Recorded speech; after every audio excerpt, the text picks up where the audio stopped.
உலகத்துல மிக கொடுமையான விஷயம் என்ன தெரியுமா? வாழ வேண்டிய பிள்ளைகளோட மரண செய்தியை பெற்றவங்க கிட்ட சொல்றது தான். சுபஸ்ரீயோட மரண செய்தியும் அப்படிப்பட்டது தான். தன் பெண்ணோட ரத்தம் சாலையில் சிந்தி கிடக்கிறதை பார்க்கும்போது பெற்றவங்களுக்கு மட்டும் இல்லை, எல்லாருடைய மனதிலும் திகிலும் மரண வலியும் கண்டிப்பாக வரும்.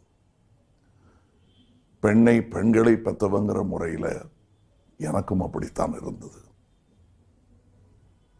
இந்த மாதிரி பல ரகுக்கள் சுபஸ்ரீகளும் அரசாங்கத்தோட அலட்சியத்தால் கொல்லப்பட்டிருக்காங்க.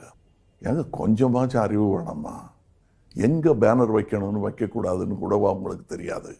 இவர்களை போன்ற அலட்சிய அதிகாரிகளாலும் அறவைக்காட்டு அரசியல்வாதிகளாலும் இன்னும் எத்தனை உயிர்கள் பறிக்கப்பட போகின்றதோ.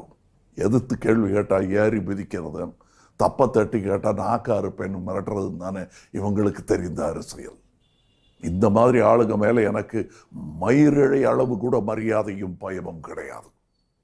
ஒருவேளை உங்களுக்கு பயம் இருந்தால் என் கையை பிடித்துக் கொள்ளுங்கள். மக்கள் நீதி மையம் உங்கள் சார்பாக அந்த தவறுகளை தட்டி கேட்டு தீர்வும் தேடித்தர முற்படும். எங்களை ஆள்றவங்களை நாங்கள் தான் தேர்வு செய்வோம்.